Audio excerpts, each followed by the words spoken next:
Welcome everybody to the Chinchilla Pickin' Podcast. It is June the 22nd, 2025 at 3:37 p.m. As always, we hope to be entertaining, educational, and uplifting because we want everyone to make money. My name is David Underwood, and I'm joined by the Rambo of capitalism himself, Yes. Brandon Beaver. Yes, thank you for cheering me up.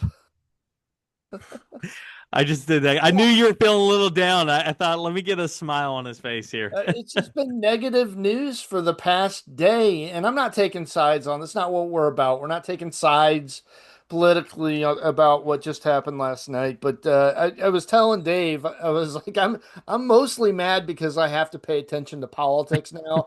And for a year, I have not been watching political news, and I've been so at peace with myself.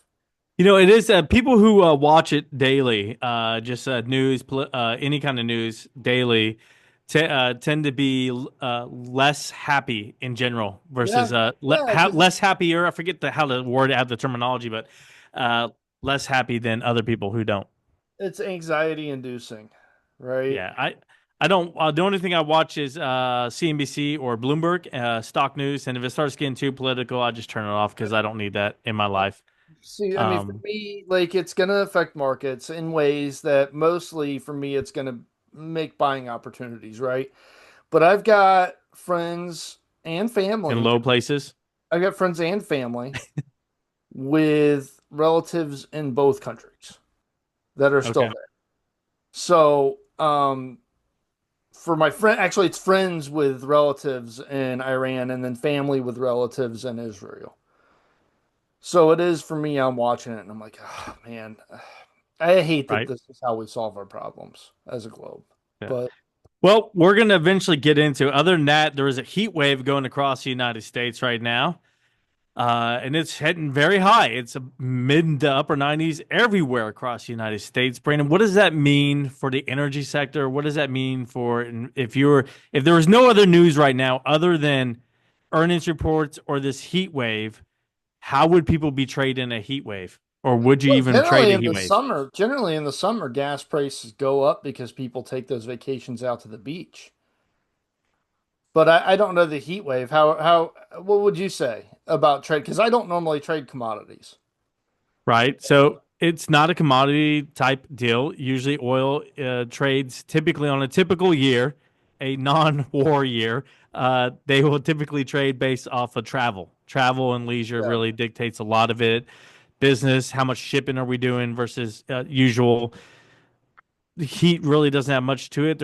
I mean, when I think about it, electricity bill is going to go up. And right now, the cost of producing electricity is higher nationwide, which is actually going to directly cut into the consumer bottom line. So their spending is going to go down due to higher You think energy so? costs. I read an article the other day. I believe there was a 20% rise across the board in all home residential electric Ooh. costs. I mean, my electric cost has actually gone down, and generally my electricity is higher in the winter when things are colder because I have to run the heat so high with gas. Uh, But my electricity bill was like record low what do this year. you, hey, what do you set your thermostat at in the winter? 67.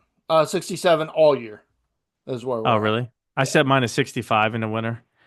In the summer, I'd set at 69. So, all right. Fair enough. Well, we're going to get into some This is investment a news. family-friendly podcast, Dave. Huh? Nothing. Okay. Right. Here we go. Investment news. So rules. Brandon and I get together 5 to 10 minutes before the show and we tell each other what we're going to talk about. You hear the lie back and forth, the bicker and the banter right here on the show for you. So I'm actually going to start things off because we talked about this. I have a few articles on the subject. Brandon has one or two different thoughts on the subject. We're going to get into this one first, and then we'll get into more in depth analysis of actual stocks and companies and everything else. So, we're going to talk briefly about the Middle East conflict right now and how that affects what we invest in, markets as a whole, maybe your 401k or your IRA come Monday morning, right? Yeah. What does this all mean for me? That's what a lot of people right now are worried about because they feel like, maybe the worst is over. Okay, how is this going to affect everything else? So first things first, first thing that comes to people's mind is oil, right? That's, number one, Middle East. We hear something going off there. Oil prices are going to go up. Everybody is concerned that we're going to have extremely high oil prices. Well, as of right now, the current oil price in the commodities markets is $74 a barrel. So let me give you some kind of a retrospect. In the past 4 years, the peak of the price of barrel of oil happened in June of 2022 and it hit $118 a barrel. So we're at $74 a barrel right now. So we're in pretty good shape. Even if it jumps $5 to $10 a barrel, we're still in very good Yeah. shape not to see too much pain at the pump, if you will, as an average consumer. So I would not personally make any trades based off of a knee-jerk reaction Monday morning and the price of oil jumps $5 a barrel. Because I believe personally it's eventually going to come back down after everybody has time to digest news. So price of barrel oil, Brandon, thoughts on that first before we get into anything else. It depends on if Iran closes the Strait of Hormuz, which Okay, it so that's a looks like different they're going. topic. It That is, but I mean, just as far as like the reasoning for the price jump, okay, and it so looks let's like they're get going to do that. go ahead. It looks like they're gonna. All right, so here is what we a couple different scenarios with the Strait of Hormuz and what's going to go on there. You're not the first person to bring this up to me today alone, Brandon. It's been brought up multiple times. So a lot of different opinions on this. So the Houthi threat. This is a quote from an article in CNBC that actually came out today, and the headline of the article is "Shipping Threats Around Arabian Peninsula Rising." Largest global ship owners organization warns. Right. So in the article, it talks about the Houthi threat against shipping in the Red Sea and the Gulf of Aden has gone up. The Houthis now threaten merchant ships' affiliation to Israel or the U.S., but attacks against merchant ships of other affiliations are not to be ruled out at the moment. Um, as of this morning at 10:02 a.m. Eastern Time, the Strait of Hormuz is open. We are currently still crossing the Strait of Hormuz. The alert level is high, though, but things are currently moving along smooth with no fine. That's a quote from Hapag Lloyd. He's a spokesperson with the shipping giant Maersk, Maersk. So they do have an alert level high, but they are still moving through as normal through the Strait of Hormuz. Nothing is happening. They did say that things might change by the hour. They're continuing to watch these things. There was a cargo facility at Haifa, Israel, 4.2 billion cargo facility that was owned by the Adani Group that was a target of strikes but did not hit. Um, there could be more sea mines laid out as another way to deter shipping through there. That Iran could distribute sea mines throughout the area there. So if the Strait of Hormuz actually shuts down, it moves an average of 20.9 million barrels per day of oil through that shipping channel. So that accounts for about 20% of global petroleum liquid consumptions through that shipping channel. Uh, is this a possibility? Yes. Do I believe that Iran is going to pursue that possibility? My personal belief is no, because if you stop the shipping of 20% of the world's petroleum, you're not just hurting the United States and Israel, you're really irritating the rest of the world.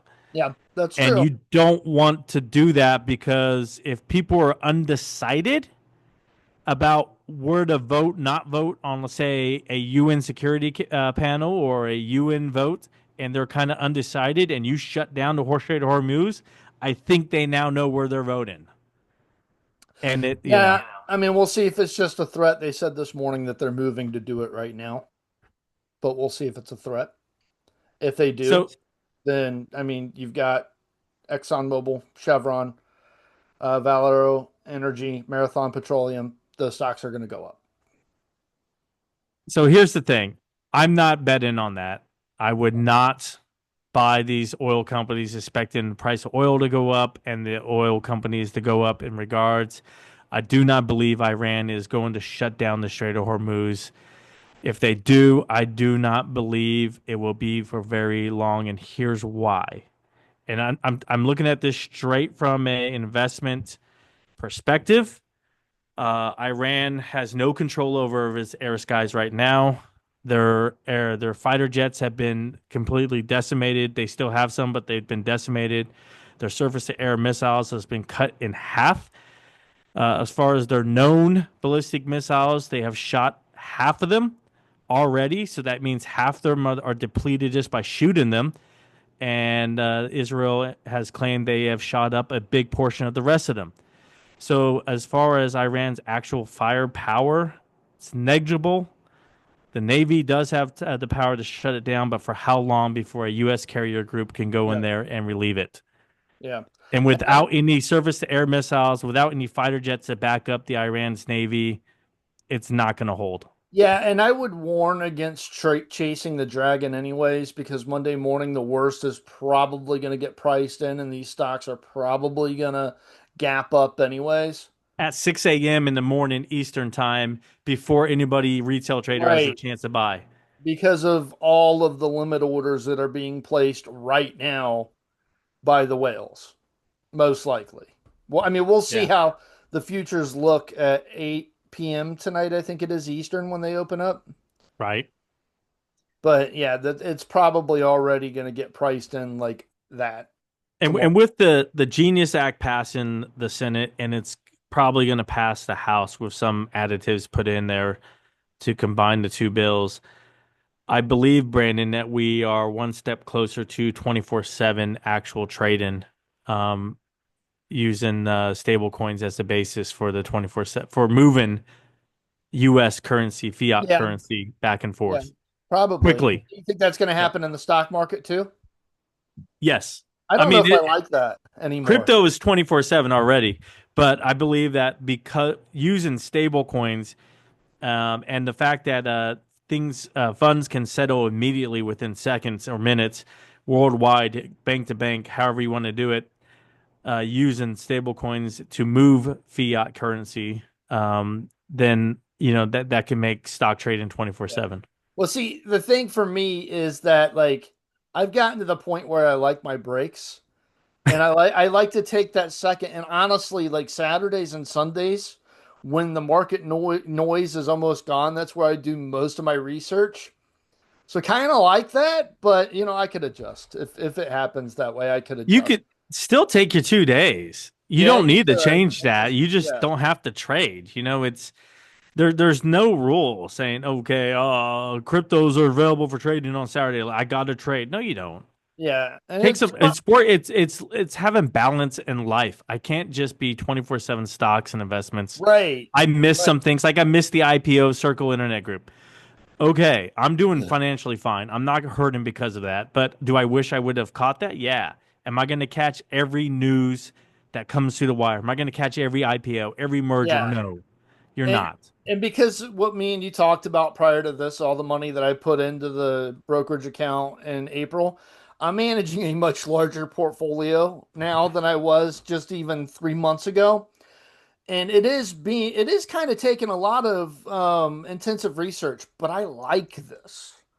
So a lot of people might not. And I take about an hour every night and almost every day, almost all day Sunday. But it's a hobby for me, so it is Yeah. fine, I But enjoy it. Yeah. I enjoy reading the articles, the analyst reports, the breaking down an earnings sheet and reading through it and kind of yeah, seeing, okay, what's their liability, where their liabilities at, what's their assets, how much debt do they owe here, yada yada I yada. love I it. enjoy that. Yeah, I'm almost I understand why we're talking about this Iran podcast on the podcast Iran situation. People need to know what's going to happen. People need to be able to protect their Yes. income and their money. I hate it at the same time because Yeah. while we're talking about making money off of this or protecting our money on it, people are dying. And that part Yes. sucks. Yeah. So, but I will say this. I don't think I'd chase the dragon tomorrow because I think everything is going to happen where the worst gets priced in right away. Yeah, and I agree with you. And maybe you can explain this to the listeners because you used to work in commercial transportation here in the United States. Yes. If you can explain what a spot rate is after I cover this real quick. So, freight intelligence firm Zanisha said average spot rates have increased 55% month over month. And this is for shipping around the Arabian Persian Gulf area and through the Yeah. Strait. Rates are now $2,761 per 40-foot equivalent unit, a standard unit for measuring capacity of container ships and volume of cargo. On the tanker side, spot rates for large crude carrier voyages between Middle East and China are up 154% week over week through Thursday. From the Middle East to Japan, they're up 148%.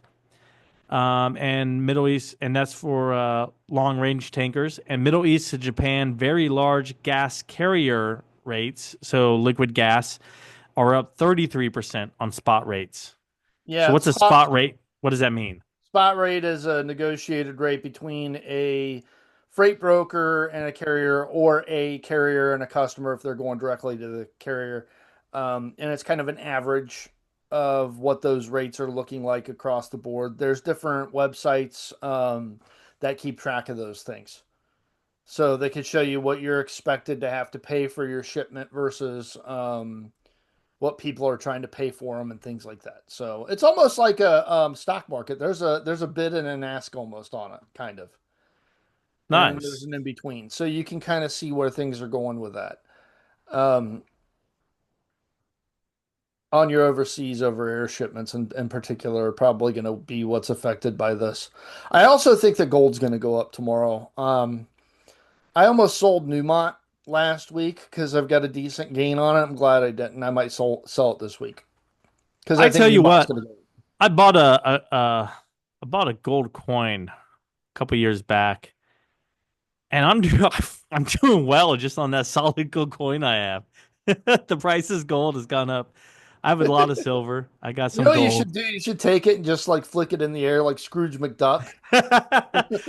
I don't have a lot like I could swim in or nothing. I got a, it's like, man, well, I had some will to me by my grandfather, and then I went ahead and said, you know what, this might be a good investment at some point. And so I went ahead and started buying some coins whenever I had some money in order to buy some coins. And I tell you what, that ROI on those have been fantastic. Yeah, yeah, and you're probably at the point right now, if it's been years and years and years, where you could take it over to a pawn shop and still make money on it, probably. Right? I'll tell you. All right. So the last thing I'm going to say on the for investment on this conflict is Tel Aviv stock market is all positive, all green. It is Yeah, moving up today. They're very happy over there. Insurance rates on tankers and carriers around the area though are up 55% week over week. They're looking for insurance on their tankers. So those are how it's going to affect. So shipping might go up. Shipping will go up because they got to pass that price along somewhere. And so those are some of the effects. But am yeah. I buying or selling based off any of this? No. Israeli stocks have been up every day for the past week. Bombs are like the weather to them. It's like a hurricane or a tornado here. I hate to say it, but it's true. Yeah, and yeah, yeah. All right, Brandon. What do you say we take a hard transition here and we switch back into actual stock companies and news of the day for Well, invest in, let and me you take just, over because I know you got one. yeah, so, well, I want to talk about still just a little bit about the war. I expect Palo Alto Networks to benefit. I expect CrowdStrike to benefit. Um, Gold and mining stocks, you know my pick, Newmont Corporation. ExxonMobil, Chevron, Marathon Petroleum, those are probably all going to go higher. What I do want to say, I don't know about the it. I really don't. last the last time Israel and Iran, Israel announced their strikes, Nvidia went down 2.9%. Nvidia being a leader in artificial intelligence, specifically their sovereign AI initiatives with countries like Saudi Arabia and France and the United States and the UK, that's a buying opportunity. So if we see a hard sell on Nvidia this week, and it probably will go down, that is your opportunity to buy more because this is unfortunately going to be a money-making event for Nvidia and Palantir, by the way. I think Palantir is probably going to go higher on this, but if it sells off, another chance to buy. There you go. Huh, Brandon making calls. Love it. hard turn. Hard turn. Hard Fan turn. of it. Hard turn. So last week we covered Nvidia's conference on artificial intelligence. This week I want to talk about AMD because I think it was the same day actually that they did this on June 12th. They had their artificial intelligence summit conference, whatever. And at the heart of the hardware announcements last week or 2 weeks ago, they talked about their latest generation of specialized chips, the Instinct MI350 series. That's their new generation of chips that are being announced. The thing that I noticed about this, first of all, they touted their partnerships with companies like Oracle. Oracle, for example, they're scaling up to 131,072 MI35 355X GPUs. That's a lot. So that's good for AMD. They've also now got partnerships with Meta, with Llama. Um, and they're really starting to focus more on the small to medium level companies and artificial intelligence. The big inference AI is being left to Nvidia. They're not going to compete on the large scale artificial intelligence. They want to go small to medium and they want to take market share with companies that are looking at buying at a discount and put price pressures in that area and let Nvidia keep the bigger guys. That's AMD's um, how do you say strategy. That's their strategy. And another thing kind of that they're looking at doing right now is when you look at Nvidia is much a closed model ecosystem. There's a lot of cost to move out of that ecosystem. There's a lot of cost to use other vendors and things like that. With AMD, much more open source. So I kind of compare AMD to Google when it comes to like phones or to Windows Media PCs when it comes to computers. And then Nvidia is kind of like the Apple with the closed ecosystem, right? Um, AMD is aggressively building that ecosystem. It's called ROCM. This open approach is designed to attract developers and partners. Um, the fact that AI players like OpenAI, Meta, Microsoft are now using these chips for training, it's kind of a strong validation of that strategy. And I think honestly, there's room for both Nvidia and AMD in this field. And it'll be a test of Nvidia to see if their vendors, if their customers are happy enough to stay within that ecosystem and say, we love it, this is our home. Now, both, let's do a comparison AMD versus Nvidia. This is almost like the Coke and Pepsi wars of our time right now. Are they comparable though? I want to hear this. Because I don't think they are, but go ahead. They're trying to be. So, in the small and medium sized businesses and AI infrastructure and stuff like that, they are. They're direct competitors now. But there some differences here when it comes to their stock valuations. So Nvidia versus AMD. AMD aggressively building its ecosystem ROCM. Nvidia's had CUDA. They've got a very large head start on CUDA. CUDA in the software market for AI currently has an 80% market share. So a very big head start here. And they've got a powerful lock-in effect. Like I said, they're kind of like Apple in that situation. Um, but is AMD investable? I think in the medium term, yeah. I think long term, yeah, even maybe. But I'm not buying it, and I want to tell you why. I started looking into the stocks. The depth is fine for both these companies. It's very low debt to equity ratio on both. Uh, Then I looked at the return on equity, and something very curious popped out to me here. So, Nvidia's return on equity, it's an exceptional 106%. AMD, it's 3.89% return on equity. And I thought to myself, why is that? And I found, first of all, that AMD between 2020 and 2021, and then 2022 again, they sold some shares out onto the market. That affects return on equity. It affects your shareholder equity. Um, and then after that, it kind of stayed flat. So that's not really the reason, though, because the ROE, that's a year over year, right? So from 2024 to now, still about flat, 1.62 billion shares outstanding. I looked at the net profit margin. Net profit margin for AMD is about 52%. That's nice. Um, I think Nvidia was around 75%, somewhere around there. Incredible. So that explains why Nvidia's ROE, partially at least, is so much higher, but it does not explain yet why we're looking at such a low return on equity for AMD. AMD, I was drilling down into this and their asset utilization. What that is it is a their assets divided by their income. And what that does is that tells you how much money they're making for the assets that they have on site. Are they utilizing their things efficiently to create money? The answer is no.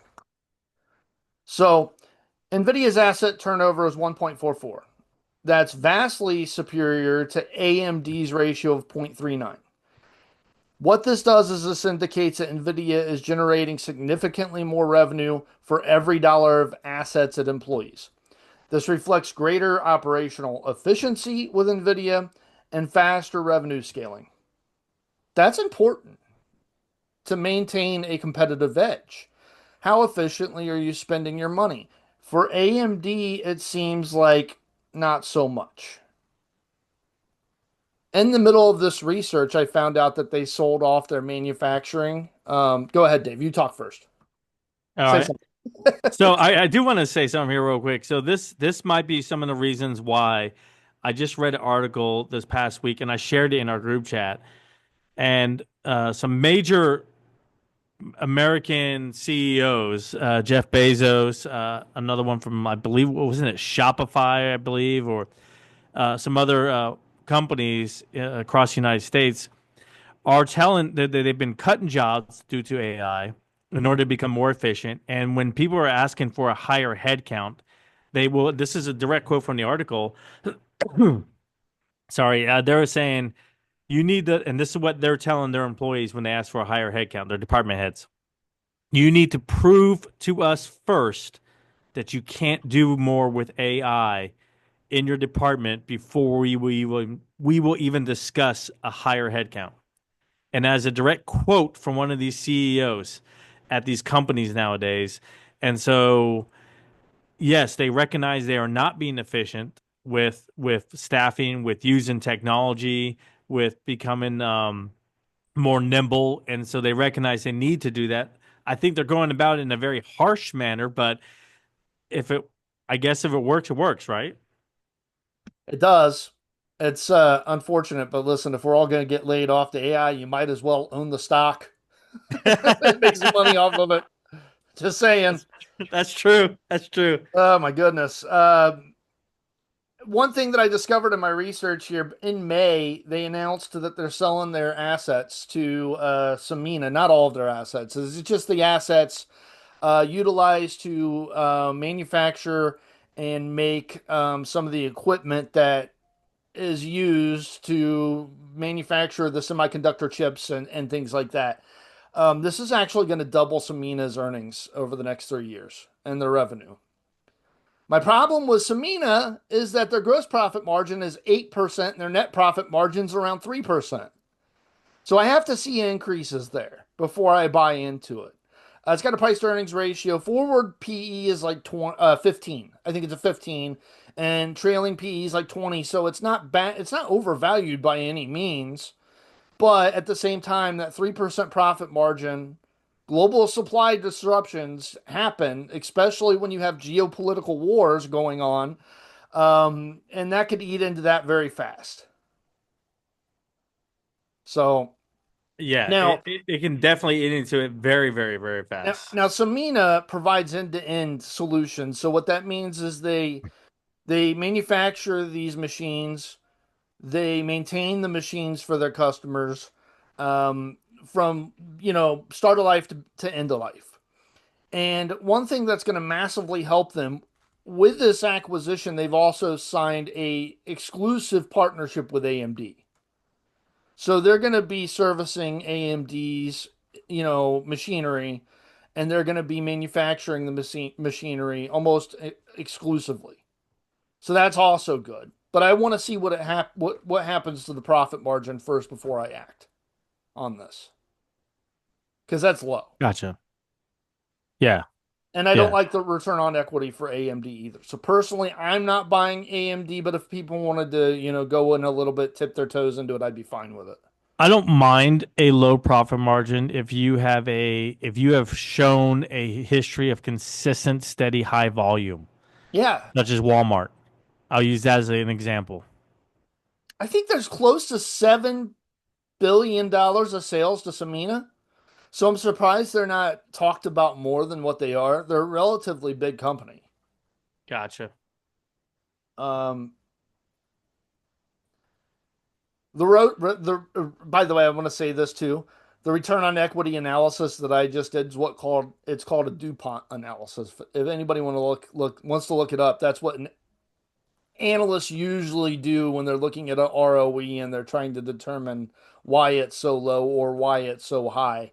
They do a DuPont analysis on it. They look at net profit margin, financial leverage, and asset utilization.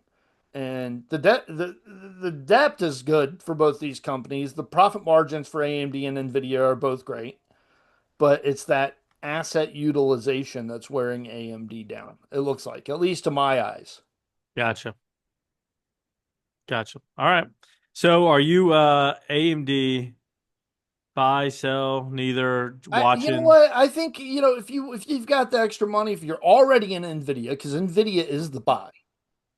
If you already own Nvidia, then owning AMD, it's like buying Pepsi and Coke in the 90s. Which Buffett did. Owning both. Yeah. Yeah, Buffett owned both for a long while. Yeah. He owned almost 5% of both companies, didn't he? I think he did. Yeah. I don't think he owns Pepsi anymore, though. No, he sold Pepsi. He kept Yeah. Coke. Yeah. Yeah. And he bought Coke during the new Coke situation in the 80s. That big failure. I remember that. I remember Yeah. yes. I And don't then they know had that classic AMD Coke. They had to can come back with